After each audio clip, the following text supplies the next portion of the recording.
faire du homestaging virtuel. Alors, bonne ou mauvaise idée? Bonne question Arnaud. Déjà, on peut dire que 80% de la population française ne parvient pas à se projeter.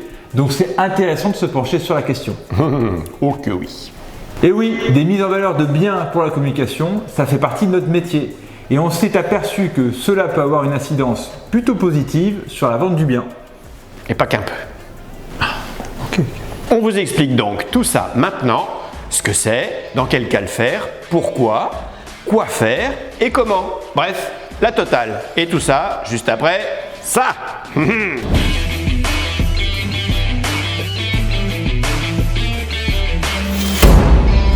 Salut, je suis Arnaud.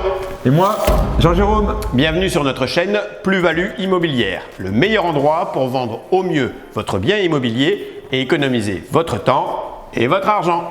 Et restez bien jusqu'à la fin, car on dit comment vous pourrez avoir du homestaging virtuel gratuitement. Oh oh. Alors, tout d'abord, on vous redonne la définition du mot homestaging. C'est un ensemble de techniques de décoration et d'amélioration de l'habitat. On peut dire aussi en français, ça c'est pour notre petit collègue Gilles, une valorisation immobilière. C'est bien précis tout ça. Bien sûr. Oui, c'est une aide à la vente, mais ça prend du temps et ça coûte des sous. Et ça, on vous l'explique dans un tuto spécifique qui s'appelle le homestaging. Eh oui, simple et efficace. Ici et maintenant, on vous parle du homestaging virtuel. Alors, qu'est-ce qui change avec le homestaging virtuel? Eh bien, c'est plus rapide, ça coûte quasiment rien et c'est nettement moins fatigant. Car au lieu de faire réellement les travaux et les aménagements, on les fait de manière virtuelle sous forme de visuels 3D photoréalistes. Et vous aurez des photos qui seront retouchées et qui vous permettront de mieux vous projeter. Il est malin cet Arnaud, il est malin. Bon, et alors du coup, dans quel cas on le fait ce homestaging virtuel? Eh bien, quand on souhaite vendre son bien et qu'on n'a pas le temps de le faire en vrai, ou qu'on ne souhaite pas le faire tout simplement, ou qu'on n'a pas les finances pour le faire. Et on peut aussi l'utiliser pour une pièce à rénover par exemple. Et on l'utilise aussi quand on a une pièce qui est vide, parce qu'on pense toujours qu'une pièce, elle est plus petite quand elle est vide. J'en parle déjà dans l'autre vidéo sur le homestaging, mais c'est vrai. Donc avec une projection virtuelle, on peut leur montrer et leur prouver le contraire. On aura une photo de la pièce, mais avec du mobilier ajouté virtuellement. Intéressant. Bah oui. Ok, et alors pourquoi faire du homestaging virtuel? Eh bien, pour être visible et attractif dans la communication. 90% des personnes privilégient des annonces avec photos et recherchent souvent par élimination. Il faut donc faire des photos, mais surtout des photos qui soient attractives. Oui. On les fait aussi pour se projeter. Parce que comme je parlais tout à l'heure de la pièce vide, si elle est toute en longueur, on se dit tiens, ça ne va pas rentrer. La table, le canapé, etc. Si on a la photo dans cette même pièce avec le canapé, la table, les chaises, on ne se pose pas la question. Oui, ça rentre. Parfait. Et alors, qu'est-ce qu'on peut faire avec le homestaging virtuel, Arnaud? Tout.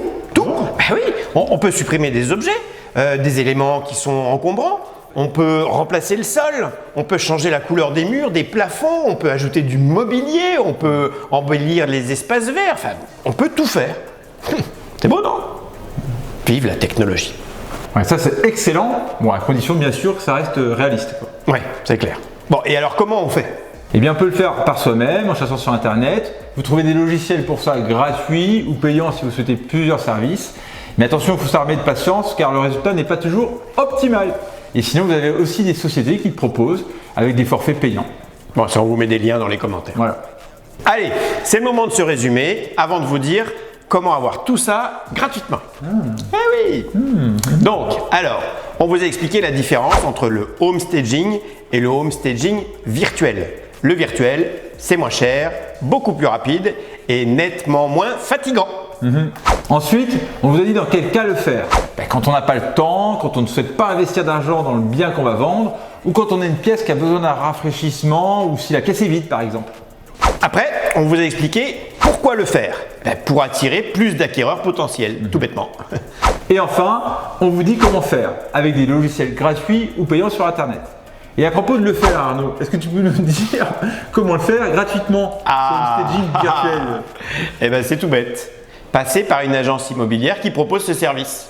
Alors, demandez bien des exemples d'aménagement virtuel qu'une agence a déjà fait parce que voilà, il y a beaucoup d'agents qui disent on le fait, mais le mieux c'est de se rendre compte de visu. Et pour trouver des agences qui le font, regardez notre tuto, comment choisir une bonne agence immobilière.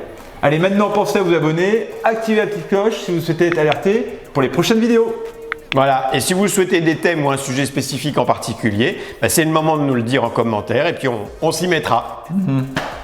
Et pareil, si vous avez un partage d'expérience, faites suivre. Allez, à bientôt. Ciao! Ciao.